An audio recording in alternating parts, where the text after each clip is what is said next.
Doctor గారు ఇంకా రాలేదేంటి? వచ్చేస్తారులేమ్మా. అదిగో మాటల్లోనే వచ్చేశారు. అమ్మా, మొన్నొచ్చినప్పుడు నేను రాసిచ్చిన మందులన్నీ వేశారా? వేశాం డాక్టర్. మందు వేసినప్పుడు జ్వరం తగ్గి తరువాత మళ్ళీ వస్తుంది. ఇప్పుడు ఒళ్ళు తెలియనంతగా జ్వరం, మూలిగే ఓపిక కూడా లేక అలా పడి ఉన్నాడు. రండి చూద్దురుగాని. పోస్ట్.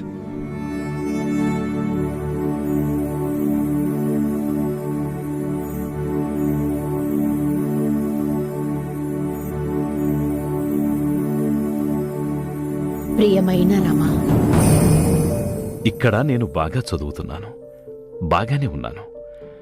అక్కడ నువ్వు బాగా ఉన్నావని అనుకోలేను. పోయినసారి ఎంత కష్టపడి డబ్బులు పంపించావో నాకు తెలుసు.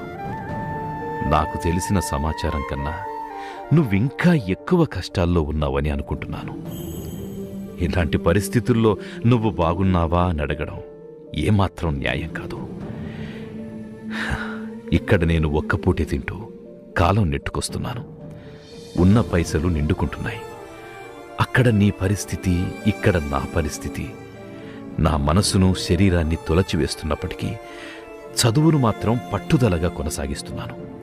నా చదువు, నా దీక్ష నా ఒక్కడి పొట్ట కోసమో మన కుటుంబం కోసమో మాత్రమే కాదు, అంటరానితనానికి, అణచివేతకు బలవుతూ కోట్లాది మందిగా ఉన్న అణగారిన జాతుల కోసం. అదొక్కటే నన్ను ఎన్ని కష్టాలనైనా భరించేటట్లు చేస్తోంది.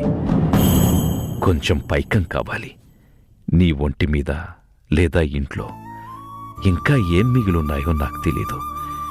ఏ తలతాకట్టు పెట్టైనా డబ్బులు పంపించురమ్మా. ఇక్కడ నా పరిస్థితి నీకు వేరే వివరించనక్కర్లేదు. పిల్లలెలా ఉన్నారు? వారి క్షేమ సమాచారాలు తెలియచేయగలవు? ఇట్లు నీ భీమ్రావ్ అంబేద్కర్. అమ్మా, బాబుకి జ్వరం చాలా ఎక్కువగా ఉంది. మొన్న నేను రాసిన మందులు కూడా సగమే వాడారు.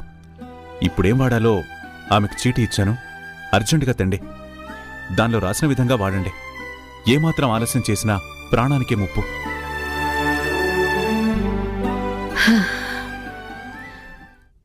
ఒంటి మీద, ఇంట్లో విలువైనవేవీ మిగలలేదు.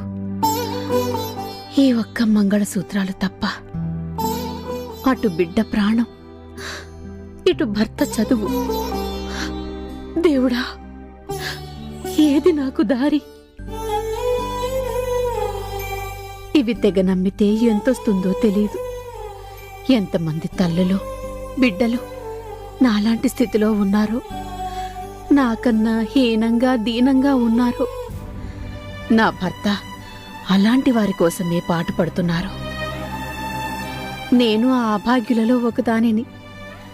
ఎంతైనా రాని వచ్చిన డబ్బులు నా భర్తకే పంపాలి. ఎందుకంటే అంబేద్కర్ 1,00,00,000 మందిలో ఒకరు కాదు, 1,00,00,000 మందికి ఒక్కడు.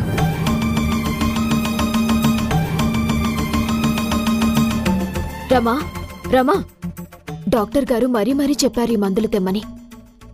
ఈ రమ ఎక్కడికి వెళ్ళింది? మందుల చీటీ నా దగ్గరే ఉంది. ఈ మనిషి ఎటు వెళ్ళిందో ఏమో. ఇక్కడేమో పిల్లాడి ఒళ్ళు కాలిపోతుంది.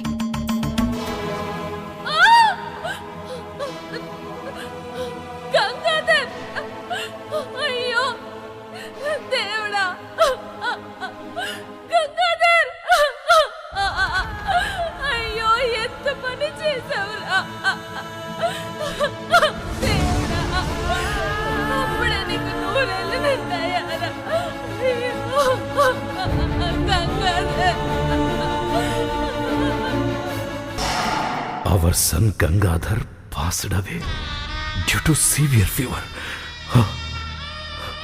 Gangadhar,